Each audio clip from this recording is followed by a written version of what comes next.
Welcome back to the Grappling Bulletin podcast. Myself, Corey Stockton, here as always with Connor Joshin. Connor, you got to watch from the sidelines here for Tezos, who's number one. Obviously, an incredible event, but your takes. Just let's get things started right away. How'd you feel about the weekend? Man, right away, super fun. Honestly, I think this may have been one of the Who's Number One cards with some of just the most exciting matches we've seen in a long time, especially the prelims. You know, the prelims can be kind of hit or miss for us. We love for it to be exciting. We love, really dynamic matches on the prelims because that's getting out to the most amount of people, right? If you got any friends that maybe aren't super fans yet, that's where they can tune in if they're not a FloGrappling subscriber. So I always get a little bit nervous, early on if the prelims are going to really set the tone. But man, it did. The tone was set with the prelims. We had some beautiful submissions, some beautiful jiu-jitsu, and then, the momentum really never stopped through the rest of the card. Absolutely. And just a real quick call out to Dominic Mia. He looked great in his prelim match. Really brought the energy. And then he did two things right? He put it all out there on the line, on the mat, then on the microphone. He also, just once again, if you're coming to a tournament like that and you are the prelim, you are kind of the first thing everybody gets to see. Oh yeah. It's in your best interest to call your next shot, right? Make a statement on the microphone, and he did just that. So good on him. But of course, he wasn't the only victor on the mat at the event who had something to say. Why don't we talk about the main event? Let's get right into it. Obviously, a big change at the beginning of last week. Felipe Pena, we've talked about this kind of until we've lost breath, right? Felipe Pena was preparing to face Gordon Ryan in that no time limit bout. Gordon Ryan got sick, withdrew from the match. Nicky Rod says, I'm in, stepped right up. That's why we love Nicky Rod. One of the many reasons we love Nicky Rod is he's always game. He's always down. He told us in the pre-match interviews, I was going to train on Saturday anyway. Might as well get paid for it. So he definitely had quite the training session there with Felipe Pena, huh? No questions asked. And also, shout out to Felipe Pena because not only was it Nicky Rod stepping up and going, sure, I'll take the match. I know it's last second. I haven't been training. I'll do it. But it's also Pena saying, hey, I've been training for a match with Gordon. I've been training for a no time limit match. And now, you're changing the rules on him last second. Now it's a 30-minute match. It's a different opponent, but neither of these athletes shied away from the challenge. Neither of them shied away on the mats. They both, came in great shape.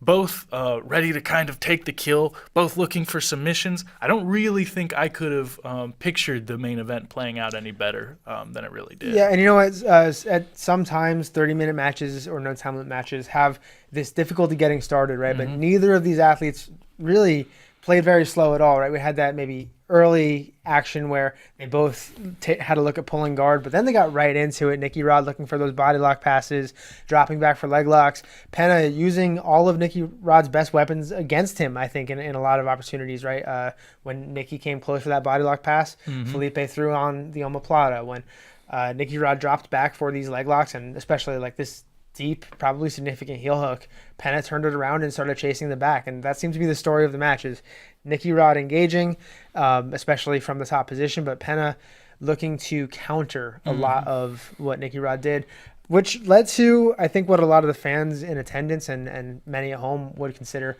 kind of a controversial decision. I have a hard time saying that this could have gone definitively one way or the other, but all three judges did award the victory to Felipe Pena at the end here. Definitely not a runaway match from either guy, but did you have a feeling strongly one way or the other coming out of the match? Strongly.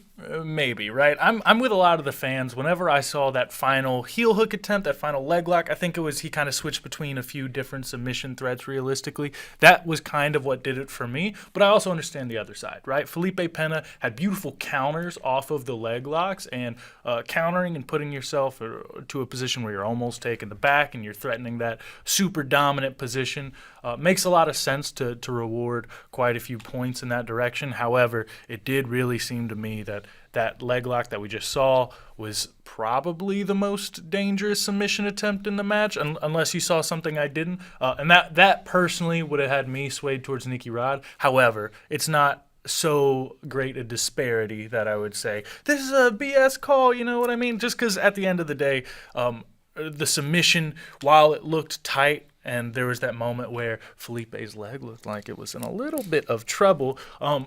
Countering that with another back take, and you're forcing Nicky Rod to step out of the submission game to try and disengage. You can only score that so much, right? Right, and here's the thing I think about joint locks, even chokes, right? But especially arm locks, foot locks, leg locks.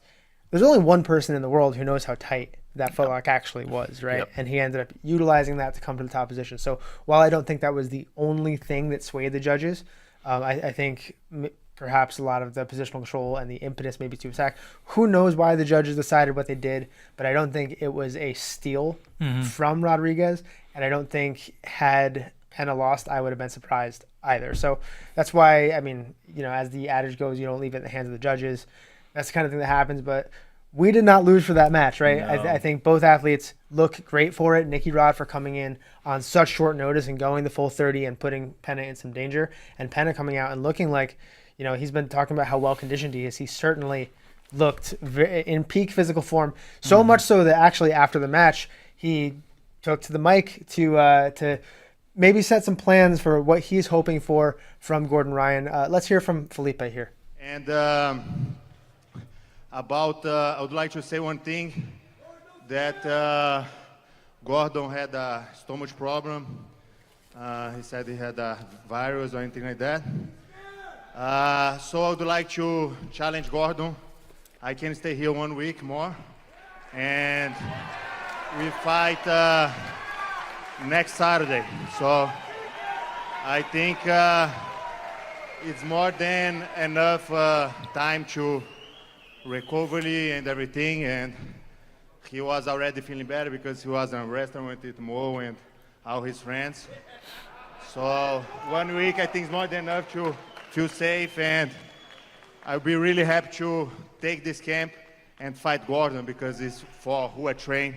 I study the game and get prepared for that, for no time limit for his game. So I'll wait his answer. It will be a pleasure to stay here 1 more week and fight him. Thanks my brother, thanks my family, all my friends, and all you guys for the support. I really appreciate it. Awesome. Thanks FloGrappling as well to make this fight happen and do this amazing event. So Felipe Pena goes through an intense training camp to get ready for that match with Gordon. He trains at Atos for several months getting prepared. Obviously the match falls through, but Pena says, okay, well, I've done all this work.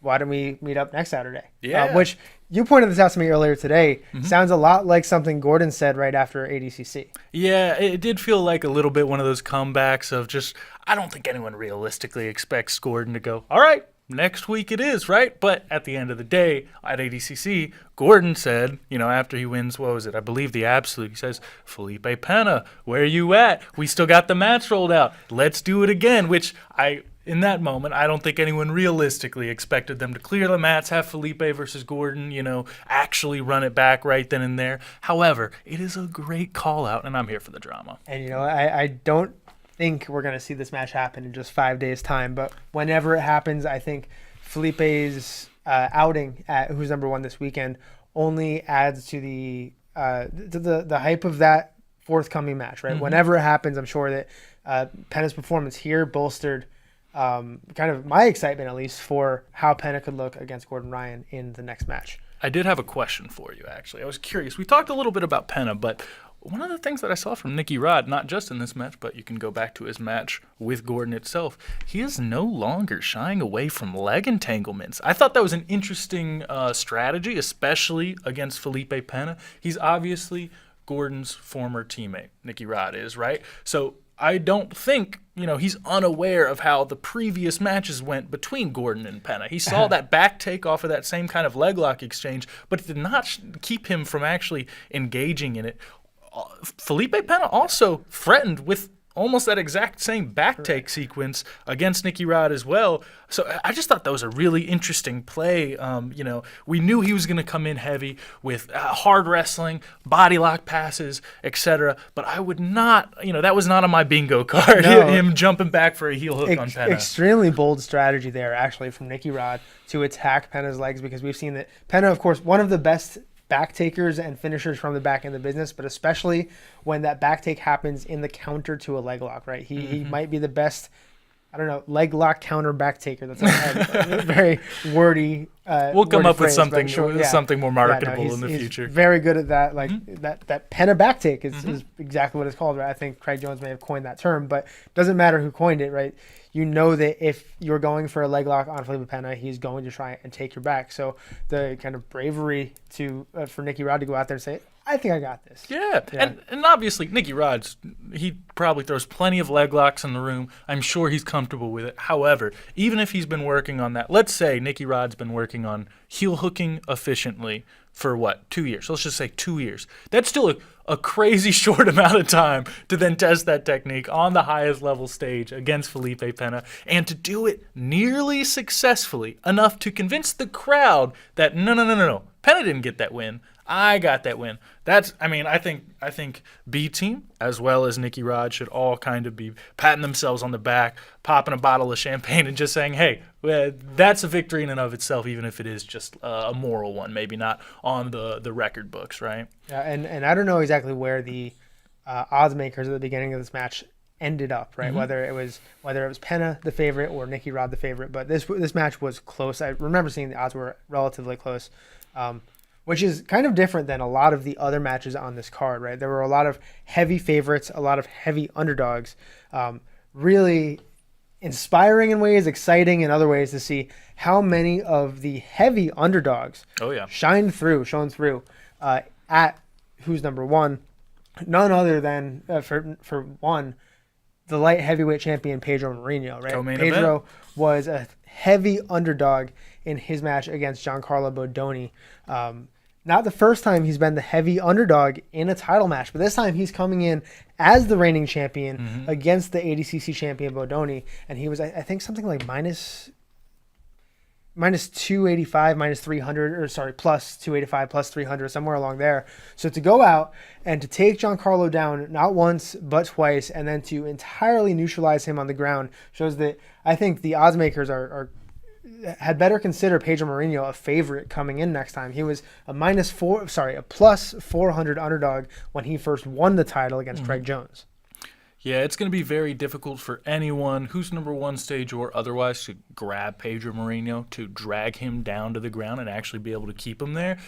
As well, it's going to be hard to beat him on the feet. So it feels like, forcing him into a jiu-jitsu ground technique shootout is going to be your path to victory if you got Pedro Marinho against you. But how do you even get him there? How do you pull him down when he's on the ground? How do you keep him there? And the whole time, that guillotine is just, one move away. So that is having him have the belt, it feels like it's very secure on his waist right now. I'm not sure who's going to be the one to take that from him. And watching Pedro play his top game too, he's maybe not as forward fighting as some other athletes, right? He tends to sit back in the pocket, but I think he sits back on his heels a little bit because he knows all they need to do is sit up into me, and Wrestle I got up this once. thing waiting for him, right? Just try and sit up. I do think though that Pedro also took it personally that Giancarlo said in his pre-match interview, I think I'm better than him on the feet, because Pedro pointed out in his post-match interview that he said he was a better wrestler than me, and Pedro,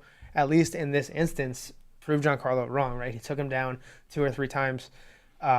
And Pedro, not done, maybe coming after some of the new wave bigwigs here. Right after the match, he got on the mic and he made a call for his next opponent, said he wanted to face Nicholas Mergali. Did not take Nicholas Mergali very long to respond. He came in and said, well, you deserve it. You won. Fair call. Let's make this happen. Yeah, man, and I love that, and I think it's going to be super fun. I loved watching Pedro's wrestling on his feet. The style that he comes to, fight with is so fun because it does feel like it's a very in-your-face smash mouth. You may be going out of bounds, so he's going to give you one extra shove just to make sure that he put you there. You didn't slip out of bounds. He came and shoved you out of bounds. And, against Giancarlo, obviously that came out in a really exciting way. I think the match was super fun for me personally as a fan to watch, but seeing that kind of smash mouth wrestling style against a guy like Meregali, where I think a lot of the critique of maybe some of Meregali's previous Who's Number One performances were his wrestling. The work on the feet is something that was a little bit of a weakness, at least in the Who's Number One scene before ADCC. ADCC, he showed us a little bit more, but I think Pedro coming out with that smash mouth wrestling, with that in your face, trying to piss people off constantly. I want to see that against a Marigali. And Marigali didn't necessarily look bad in his wrestling, right? Just maybe a little clunky.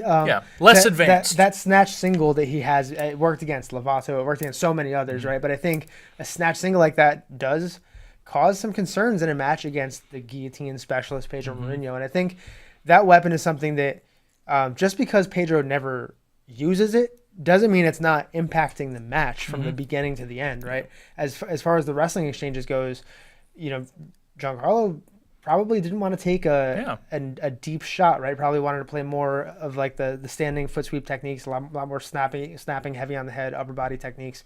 Was not really looking to change levels, and I think not being able to change levels from the top or from standing, right, and not being able to wrestle up from the bottom really puts Pedro in the driver's seat in the match because he knows, like I said before, he's got this kind of curveball waiting for everybody if they get in too deep. Even if he never breaks it out, just like Corey said, it is a shadow. It's casting its shadow over the entire match. It doesn't have to be there for the threat to be like palpable in the air. And I think there's some other athletes on our card. I would say Kieran Kitchik was one of those where he has an incredible leg lock, false sweep, right? Even if he never is able to engage that specific set of techniques, the top player has to change their game so much to avoid it that it's still a huge part of the strategy, a part of how you choose to pass, when you choose to pass, and how the actual match plays out. But we can get into let's talk more about that match. Just last thing, congratulations to Pedro Marinho, who is again the reigning light heavyweight champion, and still right, light heavyweight champion. But you mentioned Kieran Kitchuk and Rene Souza. Pedro was not the only underdog on this card who won in an impressive fashion. Rene Souza, also a pretty hefty underdog here. I think it was plus 285 or plus 3 something. Not expected to win in the eyes of the odds makers.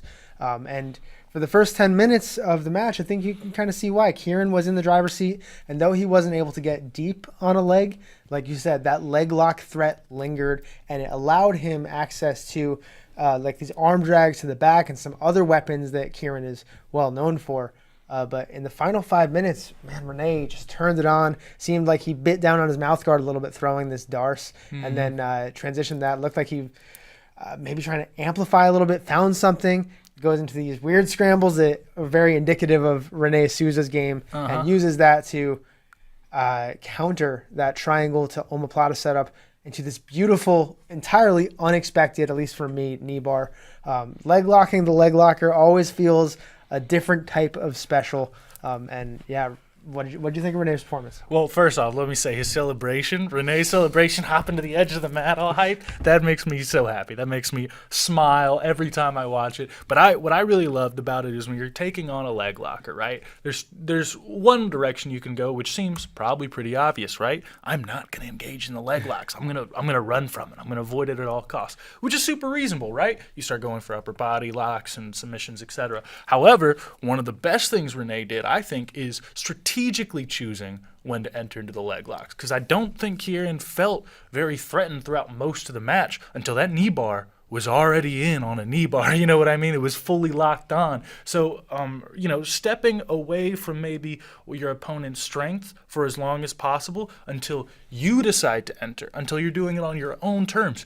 I think that's super high level. It's easy to run away. It's easy to avoid someone's strength, but to finish someone in an area where they consider their strength because you entered into it on your own terms, that's high level jiu-jitsu. And of course, this is all credit to Rene, right? But this to me is also indicative of what the right training partners, the right team can do for an athlete's game, especially when you're preparing for a specific match. Because if you looked over into Rene's corner, who was there? Keith Krikorian, Kyle Chambers, right? Two of the best leg lockers in the business. But it's not just that, right? Rene has been spending some time with JT Torres at Essential. There are very few people I can think of who are better at staving off leg locks. That's very true. Than JT Torres. And with him, as always, both probably at Essential, but also in Bethlehem, Pennsylvania, John Blank. Talk about technical leg lockers who specialize in the false sweep.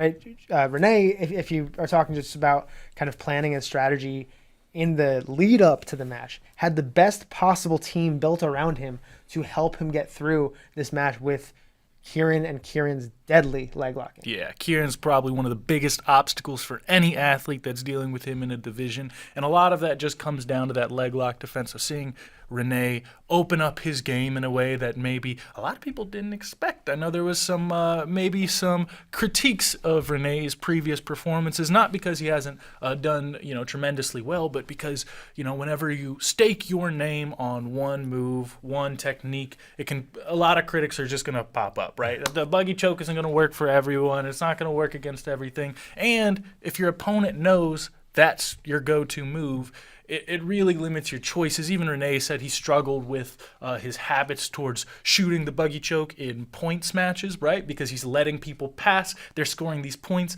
And sure, maybe he gets the buggy choke submission, but it doesn't work out necessarily in the long term. So seeing him come out here on the big stage, not resort to his buggy choke is great. However, I will call out, Renee did say he thought he was going to end it in a buggy choke, which I love. Still true to form. Threw the little switcheroo at him. I'm not going to go for a buggy choke. Those days are behind me. I've been planning for one all along. Yeah. I do want to move on to yet another underdog who came out and won, not just won, but won by submission. Talking, of course, about Jasmine Rocha, who was, to me, surprisingly the underdog in her match against Amanda Bruce. She had beaten Amanda at ADCC trials back in April of 2022. That being said, it was by no means a landslide victory, right? Amanda showed a lot of signs that she could have potentially beaten Jasmine in that match. Now, Jasmine told us before their rematch on Who's Number One that she was playing the strategy, playing the game at ADCC, trying to win based on that format, and that she hoped to come out and show off some of her submission skills on Who's Number One. She, of course, did just that, but it wasn't an easy match for either of these two athletes. Amanda had great opportunities at that front headlock. She was looking to finish a choke, and then Jasmine comes through with this powerful knee slice, climbs her way to mount, and then finishes, of all things, what was either, and we're getting kind of back and forth ideas, opinions, reports on this, but either a smother choke or like a Nogi Ezekiel style punch choke. Yeah, and I honestly may be the source of a lot of that confusion because I did make the social media post, so sorry if I threw that off. I've been told it wasn't a smother choke, though it looks very close to it. I was told you said it was a punch choke, a Mount Ezekiel that's kind what of I thing. thought Jasmine had said in her post-match interview, but now I'm seeing stuff on social media that she's saying it's a smother. Of course, everybody wants to be the owner of the first smother submission on Who's Number One, so we may need to review the tape a little further to figure out exactly what the submission was. But either way, in the final 60 seconds of the match, for what could have been considered maybe a comeback victory, looked phenomenal. And again, just another underdog who excelled in this match. We should also call out her, if we're talking about people's post-match interviews, right? We had some great ones for this Who's Number One. But Jasmine made it very clear, I'm not just Wagner Rocha's daughter. And she said that straight up to Andre Galvao. Can you imagine a more gangster thing to do when you come off the match? You go submit some guy, you look to their corner, you look at their coach and say, hey, remember the name? Man, come on, Jasmine. That's what I'm talking about. I love seeing her go out there and get after it. I think she's got a mean style. I think all the Rochas have this like in-your-face smash mouth, do what you can to get the victory kind of mentality. And man, did it show off. I love that she could get the finish. So fun to watch. And you talked about the call out at the end. I love to see all of these athletes stepping up and realizing that, a big part of this game, whether you love it or hate it, is how much you can talk, how well you can talk. Because Amanda Bruce was on social media, I think, earlier this morning, and I'm paraphrasing here, but something to the effect of, hey, that was a nice move, but you know who really won the first match. Let's do this again. She wants to run it back. Well, you know what I think? I think Amanda should have her another chance on the Who's Number One stage. Maybe we find some more opponents so that this can be, I think Jasmine called out, she said anyone from Atos, maybe that was I think she had mentioned Louisa maybe. So I think Jasmine has a few names in her sights, but if she just keeps showing up, just keeps doing what she did on Who's Number One day this Saturday, she's going to have a phenomenal run. And I got to say, the 125 and 135-pound divisions are loaded. So wherever these two athletes land, I think there are great matches for both of them throughout the division, people who have been on Who's Number One before, athletes who have not been on Who's Number One before. That division has a lot of room to grow and a lot of athletes that can help us grow it. Yeah. One more underdog who we need to sing the praises of, Jonathan Gracie. Did not look like an underdog. Making his Who's Number One debut against the 3-1 Oliver Taza. People had talked about Gracie's potential weaknesses to leg locks. He showed that not only was he able to stave off, but counter Oliver Taza's leg locks. What weaknesses? And once Gracie got on top, man, Kai Otero was telling me in the pre-show just how strong Jonathan is, but you got to see every ounce of that. I've never felt pressure from a visual so powerfully. But yeah, let's take a look at this. The technique which put Gracie on top, where he stayed for the rest of the match. Oh yeah, and let's not forget, we called this out in previous shows, but Oliver Taza has shown up on Who's Number One against some of the biggest names in the sport. Jonathan Alves, Mika Galval. So to see Jonathan come out here and put on such a performance, have such a shutdown, strategy, and come out of it successfully, he looks like he has been on the Who's Number One stage before and deserves at least one more shot at it against an opponent that can ideally maybe match his strength a little bit, because it did not look like Taza had many opportunities to either regard or really get any serious attacks off of. Man, I will call out, by the way, that back take every time we get it on film, that hip wedge back take off the leg lock, something that many athletes have become very good at, but always in my mind, Ty Ruotolo, Cade Ruotolo, Kainan Duarte are like the best examples of how that back take works effectively. They've done it on the biggest stages against the biggest opponents. It's something that I spent a lot of time trying to get down after watching Ty working on, I think, Who's Number One versus William Tackett, but just a great weapon to have when you're walking in there against a leg locker and you think you can win the positional battle. Yeah, and he absolutely did use that to beautiful effect. Plenty of highlights from that match. If you guys have not checked out any of these matches, please go back and do. If Jonathan Gracie is not on your short list for athletes to watch coming in to any of these future Who's Number One card announcements, go ahead and put him on your list, because he has essentially put his name on the roster, stamped it there, and I don't think anyone can really deny his spot as one of the premier athletes in the sport, especially after a big win over Taza like that. One more performance I think we absolutely need to shout out. Really, the only heavy favorite on the card who demonstrated that he deserved that favor, right? Yeah. But of course, the two-time ADCC world champion JT Torres made his Who's Number One debut against Majid Hayes with just murderous foot sweep. Oh man, JT's we talk a lot about how good JT is at, just like, I'm sure he's well-rounded everywhere, but there are 4 or 5 techniques that stand out as just very JT Torres techniques, right? The knee cut pass, the knee on belly, the Kimura he uses, some of his back takes, but especially those spear double legs and the blast double, the arm drag single he hits. But breaking out some new weapons in that just cheeky little foot sweep, and then going right back to his A game here against Majid Hayes, grinding him down with this iconic JT Torres pressure passing, like him lifting the head there. Is just got to be miserable to be underneath that on such a big stage, especially.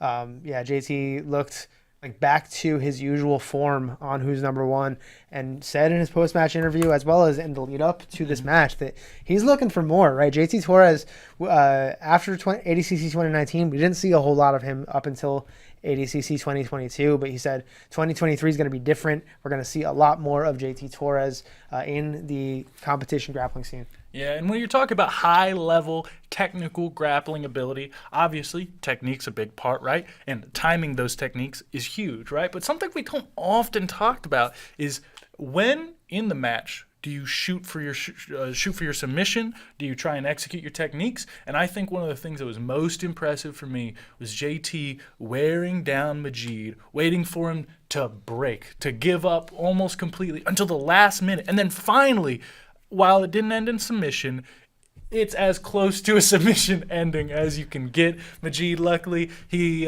got his arm trapped by JT. JT in the last minute was really struggling to get that finish. But man, trying an arm bar on a guy as good as Majid is just going to be impressive no matter what if you can lock it up as far as JT did. However, what's super impressive to me is being able to break someone like that, timing when you decide to take over, timing when you decide to go in for the kill. So impressive. So, and that's such an important note, right? Because I was looking through some JT footage this week in the lead up to this event, and just trying to maybe find some highlights, find a cool clip or a cool segment or a cool technique.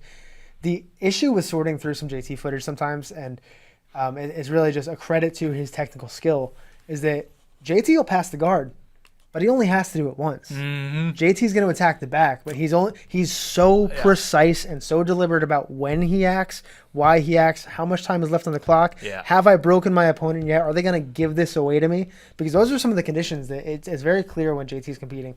He's not going to pass your guard until he knows you want him past your guard because you're sick of dealing with the pressure. He's not going to attack your back until he's smashed your chin into his shoulder so much that you're going to give him your back, right? And so incredibly technical, incredibly talented, but also, and this is sometimes harder to see on camera when you're watching JT footage, so deliberate. Yeah. And just, happy to see him back in competition. Looking forward to seeing so much more of him in 2023. Really hope he gets more mat time, because it's really just, you can study JT stuff forever and just keep learning through it. Oh, yeah. Not wasting an ounce of energy there, just like you said, which is really interesting. I remember some of my first, you go into your white belt trial class and you ask what's jiu-jitsu about. A lot of it comes down to conserving energy, not wasting energy, not trying to force things. And though JT has such a pressure-heavy forward style where some moments, like when he's passing, he is forcing, you to let him pass. However, he doesn't waste an ounce of energy, like you said. He's only going for the move once. He's not trying to throw up an armbar at 13, minutes in or whatever. He's waiting till there is, no question that the submission is as high percentage chance as possible. Well, and that's the incredible thing to me, and we'll move on. But because despite how deliberate and how intentional and how technical JT is, he's one of the best athletes in the game. So he can hang in those shootouts. But he just decides never, ever to allow that to happen, which is, the sign of an incredibly high-level competitor. Yeah, he's too good to have to do the shootout. He just doesn't. He can opt out. It's incredible. Exactly. Let's move on. We got some big news coming from FloGrappling and Flow Sports Studios this month. Starting with, as we were able to announce on Saturday, Daisy Fresh Season 3, the final season, coming back starting on March 29th will be the first episode. It's going to be a 10-episode rollout across the better half of 2023, so it's going to be kind of a trickle out. There will be, I think, 4 episodes up front and then 6 episodes at the back end of the year. But let's take a look at the trailer here. Oh, man. Do we got sound on this? We'll find out.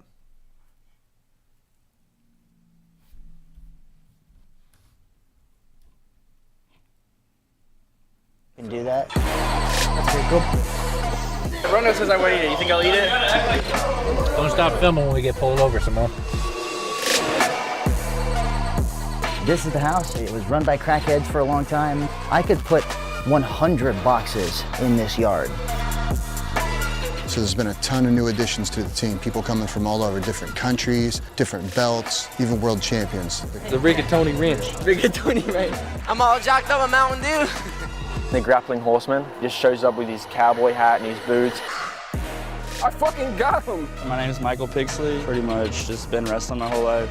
When he first got here, he was like the meanest human I think I've ever met in my entire life. My name's Dante Leon. I'm a black belt. He's my little baby, you know what I mean? My little Canadian baby. There'll be no fucking Dairy Queen tonight if that's how it's gonna be. I think they're amused by me. Like, what is this little weird Irish girl doing over here? I will fuck them up one day. There's like 30, 40 new people. I'm from Vietnam. I come from the UK. I came from Australia. He's from Japan. So this is my bed. I realized I could just make the gurney the same level as this bench. I sit with my wife and my cat in the car. Living the dream. People are realizing, oh shit, if you just put a couple $100 into a van, you could make it a pretty legit living quarters. So this came from the city, the official cease and desist.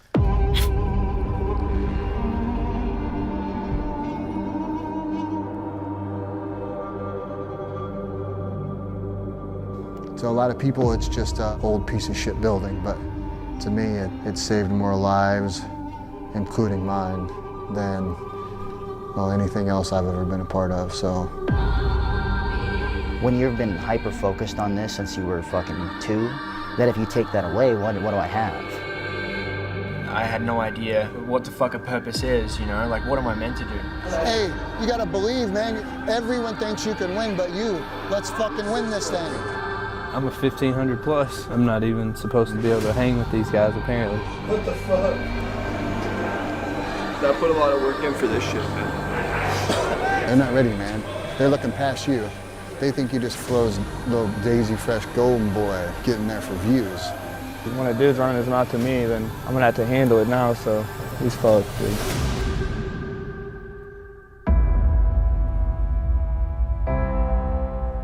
When we got the cease and desist letter, it was kind of a scramble. I'm gonna show you guys the building, the one that I'm kind of hoping for, the one that I have in mind. Started in a trailer, southeastern Kentucky. Now I'm on one of the biggest stages in the world. You got the governor in your brain that's gonna tell you, stop, quit, it's okay to lose. You push it back down inside, you just swallow it, the whole time you fight. Hey, let's fucking go, baby. Hey, you're the fucking man, baby. Hey, you're the fucking man. Being able to help people and giving people hope and giving them something to be a part of, that's a legacy. That means everything.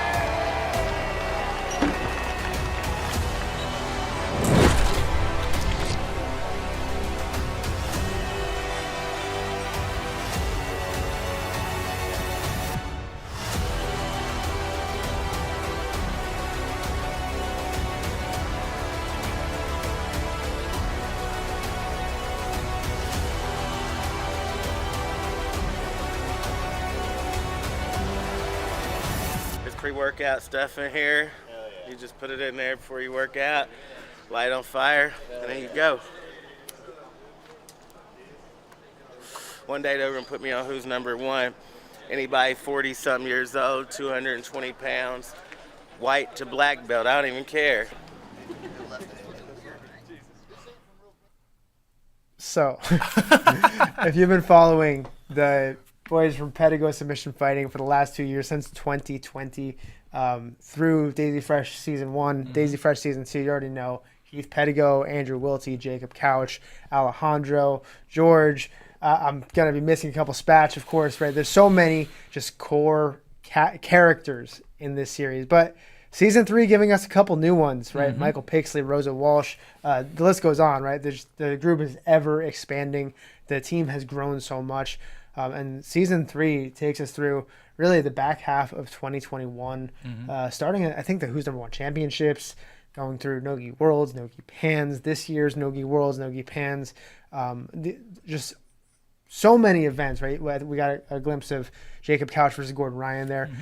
This team competes everywhere, so of course there's a lot of opportunities for new stories, really powerful stories following just this incredible cast of characters.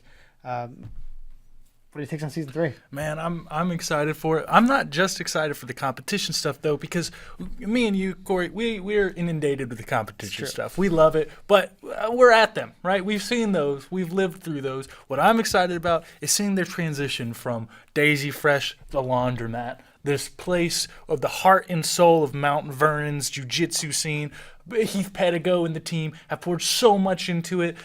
And then we get to see the transition to the professional, to the high-level training facility that this team needs and deserves. It's I've seen videos of the place. I haven't been able to visit yet, but it's a 2-story place. It's probably one of the better facilities Mount Vernon has, period. And, now it's filled up with not just, the same cast that we have of Heath Pedigo and the Daisy Fresh crew, but we are going to be able to see, like they said, 40 to 50 people just showing up randomly. I love it. I love the culture that it's built, that, somehow this little place, Mount Vernon, Illinois, has become like its own little mecca, its own little place for, people from all over the world that are into jiu-jitsu, but maybe they haven't found their place for them to come together and just have have, you know, a little bit of the oddballs, the weirdos, the rough guys, they have some intellectuals over there, and then it's all coached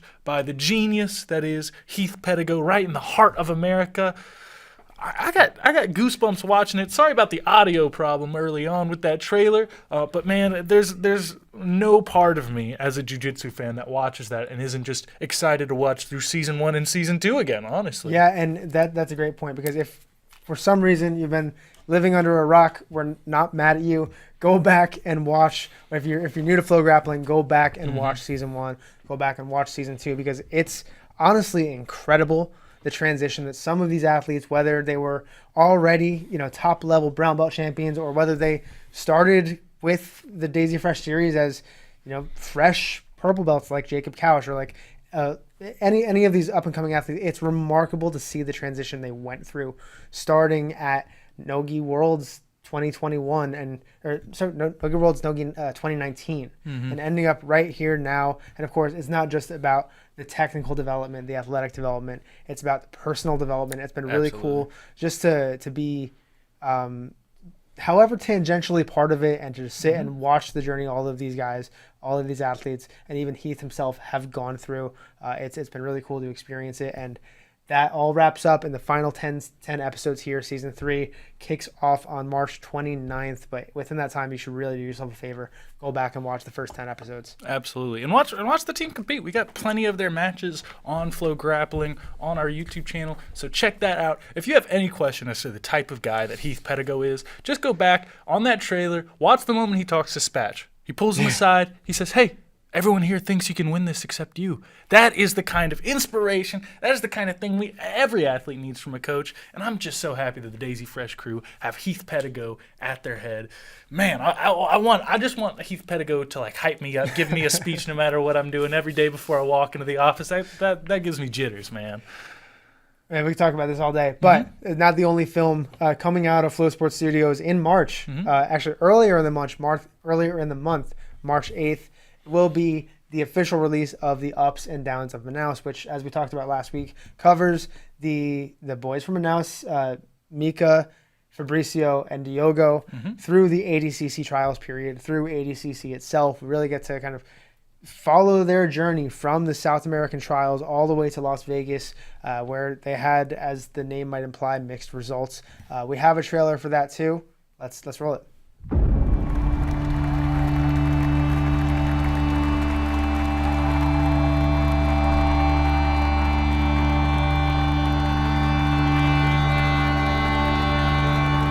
Ladies and gentlemen, introducing first, fighting out of the blue corner, from Manaus, Brazil, Diogo Baby Shark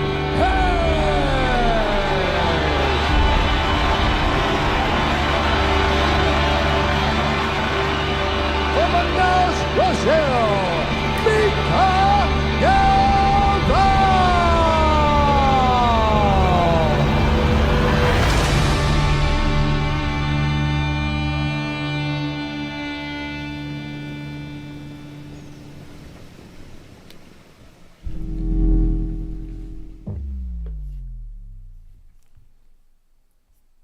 The Ups and Downs of the Boys from Manaus premieres March 8th. Of course, following 3 world champions in their own right? Diogo Hayes, ADCC world champion, Mika and Fabricio, both IBJJF world champions, but through the ADCC season.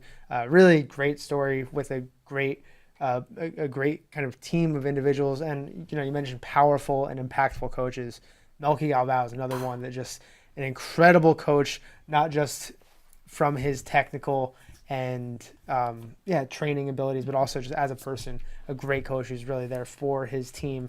And you can just, without ever really experiencing what it's like to be his student, you can feel it just watching him coach and watching the way he interacts with his team.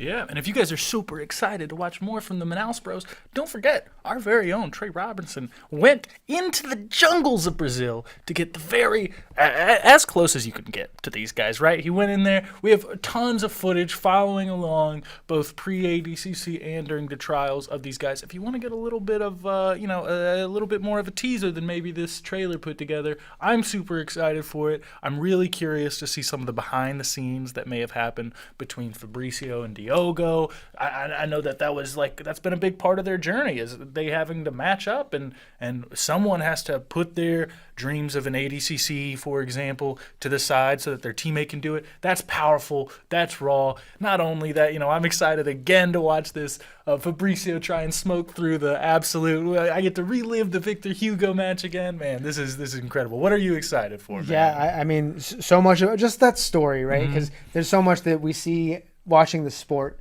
watching what happens on the mat, and a lot of us don't get the opportunity to see what happens behind it, right? Like what's going on within the interpersonal relationships of this team, and what Melky is doing, right? I mentioned Melky's such a great coach and a great figure.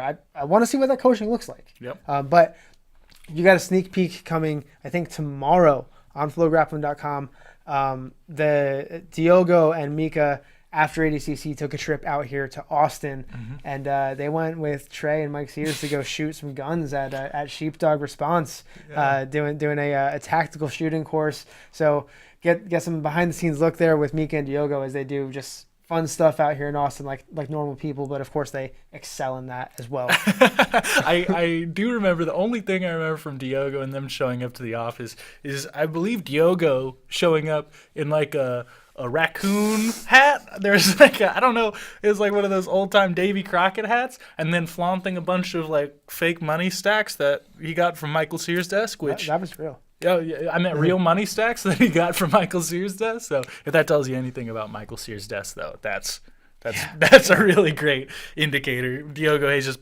walks up and starts grabbing the dollar bill stacks there. It's great. Anyway, that film drops on March 8th. The kind of behind the scenes vlog there drops tomorrow afternoon. Got a little bit more to get through, so let's move on to what's coming up on Friday. The Tezos IBJJF FloGrappling Grand Prix, which will actually feature 2 Grand Prix and 3 super fights.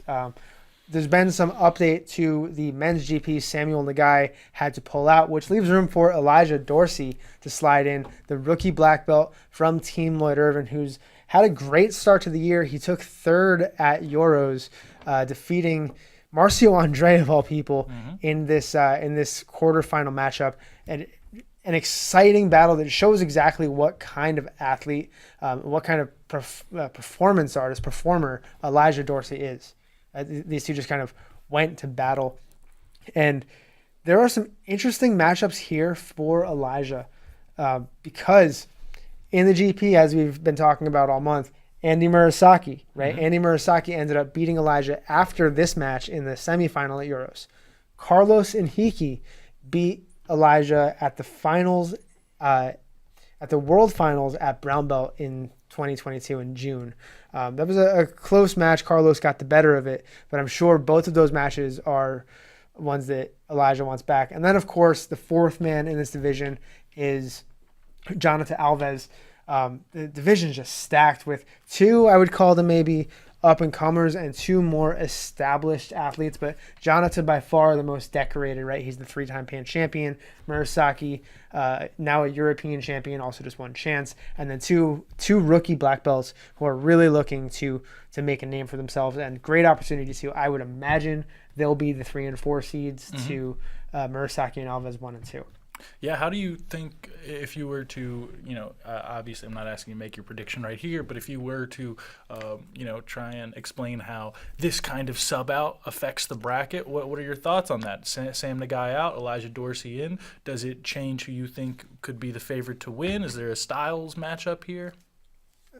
Interesting question. I think I can't figure out how Dorsey and Enrique will stack up, but I would imagine they'll be the 3 and 4.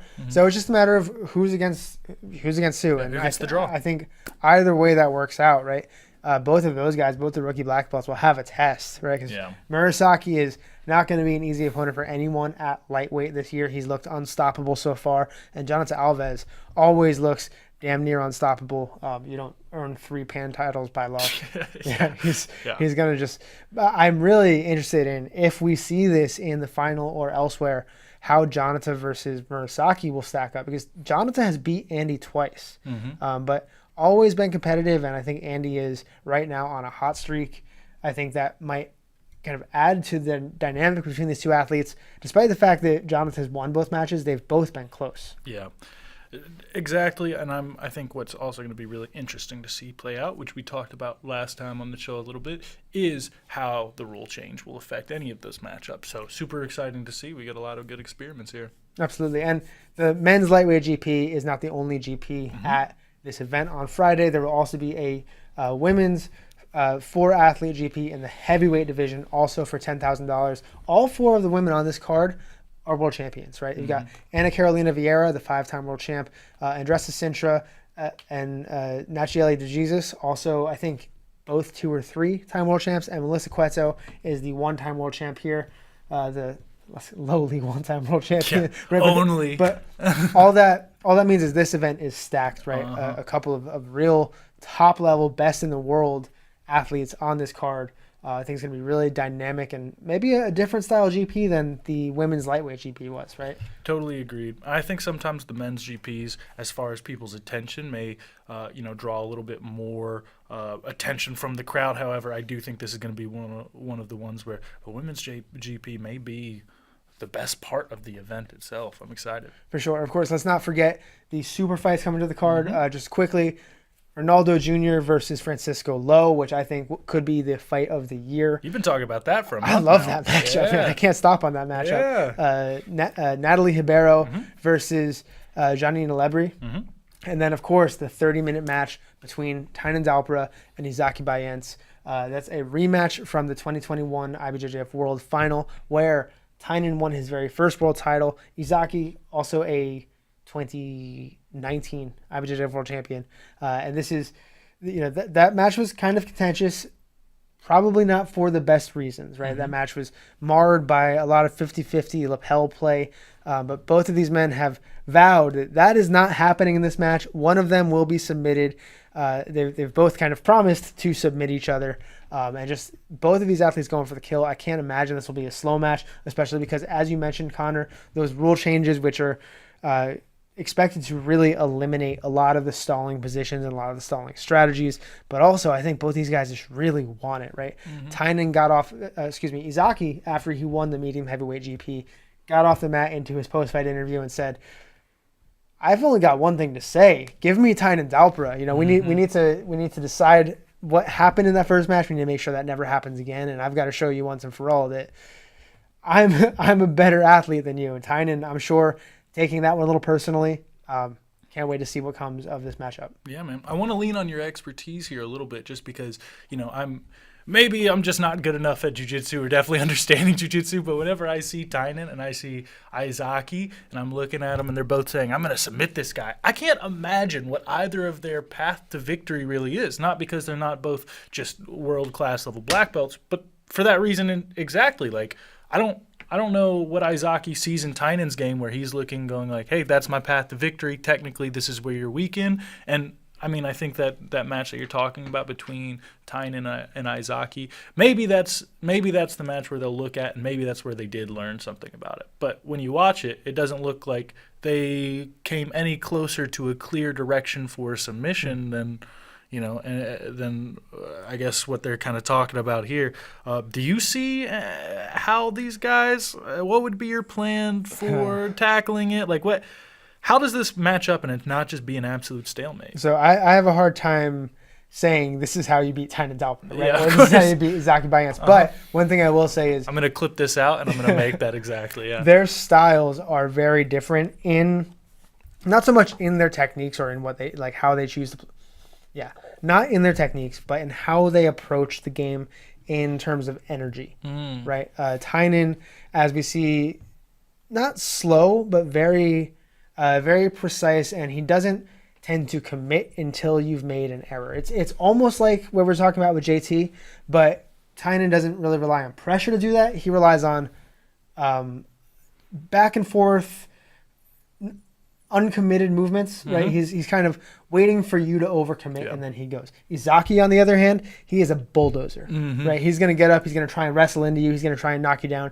He's really going to try and break you with just his output. So they both are high output athletes, just in different movement patterns, right? Izaki wants to go through you, Tynan wants you to swing and miss. Man, and that, folks, is why I alley-ooped that question to Corey, right? That's why we have him here. So thank you for that excellent breakdown. Anyway, I want to move into just a couple of results from the weekend, but not before saying once again, that goes down on Friday, March 3rd, right here in Austin, Texas. There will be a press conference on the day before, on Thursday, March 2nd. So make sure you tune in for that. Both of the GPs as well as all 3 super fights only available on FloGrappling. Let's talk about a couple of the other results from this weekend. Obviously, we went really deep into who's number one at the beginning of the show, but there were plenty of other events that gave us some great matchups, including Tommy Langakir doing damage out there in Thailand at 1. He, yet again, for the second time, took home a $50,000 bonus with his just vicious heel hook over his opponent. Tommy looking good, breaking some legs out there and showing that the gi specialist has some leg locks after all. That's what's most exciting to me. Obviously, we see Tommy all the time in the gi. He did come out for ADCC trials and won European trials, and he came out for ADCC, but we didn't get to see as deep into the tournament as I think a lot of people would have liked to see from Tommy. So, the more opportunity we get to see him throw on the rash guard, step onto the mats for no-gi, and take someone's leg home. Also, shout out, $50K is nothing to be like, you can't just write that off. He may, I don't know what he's buying with that, but that's a lot of money. Yeah, there's more good news, I think, for Tommy. That match seems to potentially have put him in line for a match with the reigning 170-pound champion at 1, Cade Rotolo. So I think that's a great matchup. We can, I think, hit that a little bit down the line. I also want to get into another just standout grappling performance at 1 this weekend. Danielle Kelly won her match on the same card in Thailand. A little closer to home, Vanessa Griffin and Sean Yadamarco both won their title fights. We've been talking about these matches. Vanessa defeated Trinity Pun in the 155-pound title defense. Trinity, of course, the 145-pound champion at finishers. And Sean Yadamarco defeated Kamoy Anderson. Kamoy was the interim 185-pound champion. Yadamarco, the reigning 185-pound champion. That match went really kind of an interesting development, right? So finishers has this rule in the EBI rule set called the mollywomp rule, which basically means, EBI tournament, if I don't submit you, you don't submit me, we go to overtime. But what happens if, I pull guard, you pass my guard, you hang out in mount for the whole 10 minutes, and then the match is over, you don't submit me. Well, mollywomp says, you had me mounted for 10 minutes. That's your match. I don't get a chance now, which I think is fair. Yadamarco had a lot of positional dominance in the match against Kamoy, but wasn't able to find the submission. Showrunner Zach Mazzolini says, you guys are going to go to overtime. We want to see this determined once and for all. We need a clear-cut winner. It goes to triple overtime. Yadamarco wins on ride time and retains his belt. Man. Well, I'll at least say that's good to see that, no controversy. You hate to see anyone going into an EBI match and maybe having a dominant performance during the regulation time and then not able to secure the victory. Though, shout out to Kamoy. Kamoy's my guy. Love Kamoy. He trains at the same gym as I do. But, it would have really sucked to see someone feel like they had a winning performance and then have that ripped away because of an EBI overtime rule, which I can be hit and miss on whether I'm all in for EBI. But shout out and congratulations to Sean Yadamarco. Love to see it, and I'm sure the event is excited to have just one champion at the weight class rather than splitting that up into 2. So I like the development in giving these divisions, especially for these shows that have tournaments, once a month, sometimes more than once a month, or events more than once a month. If you have an athlete who can't compete or is injured, they have an interim title holder. Makes sense. It keeps things moving, but good on them for finally resolving that issue, saying, all right, you're healthy and ready. You're healthy and ready. Let's figure out who is our middleweight champion. Consistency is key if you want to have belts. Yep. Right? Let's move on to what's coming up this week to come. Obviously, we talked at length about the Tezos IBJJF FloGrappling Grand Prix.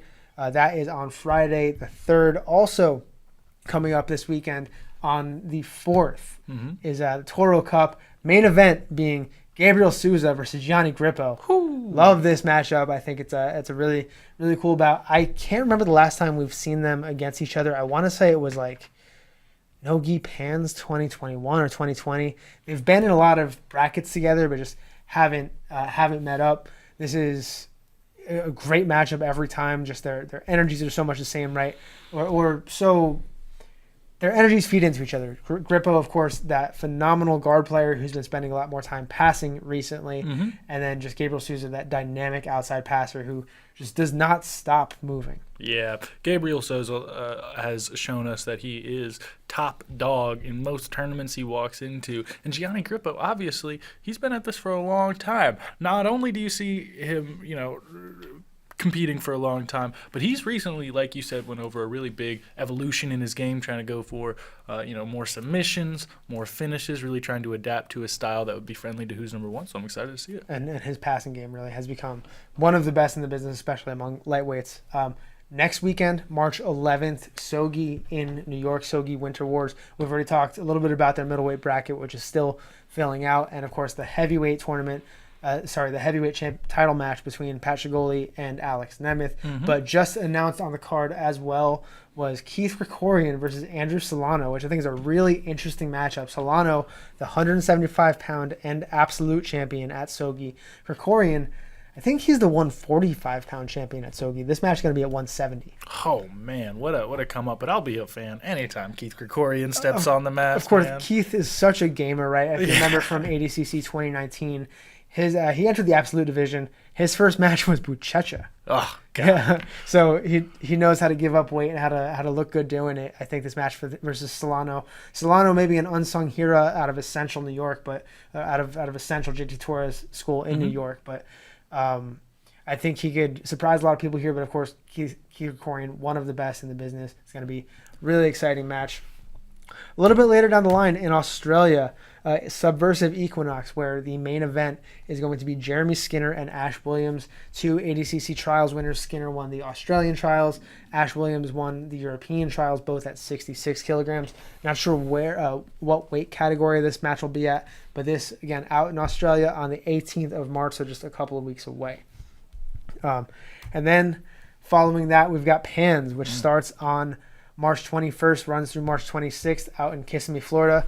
Still some time for athletes to enter into divisions, but we've started to see some of the top level black belts filling in. And I want to call out real quick the light featherweight division, which already Diogo Hayes, right, Baby Shark, Malachi Edmond, Pato. I'm sure I'm missing a few here, but for me right now, the way it's shaping up, the light featherweight division is going to be the one to watch. I'm sure we'll see some of the other names sliding in there as well. Let me call this out real quick. Pato, Mayhem Alves, Kleber Souza, Malachi Edmond, Diogo Hayes, so many more. So exciting. And we get to watch some of the big name athletes that we've been talking about shooting for the Grand Slam, go out there and, take that next step towards it. Super fun. We will keep you posted when all of those European champions, all those world champions register for Euros or register for Pans and see if they can keep their Grand Slam streak alive. One more event I want to shout out. April 1st, Rise 11 in New York. It is an 8-athlete, 135-pound women's Grand Prix. A couple names in here already. Hasn't yet filled out entirely, but obviously got to call out Trinity Pun. She is always active, especially in the Northeast. Who else we got in there? Trinity Pun, Nicole Matthews, Sajara Eubanks, Beatrice Jin, and a couple more. There's still some slots available in that 135-pound championship, but April 1st, Rise Invitational goes down in Long Island, New York.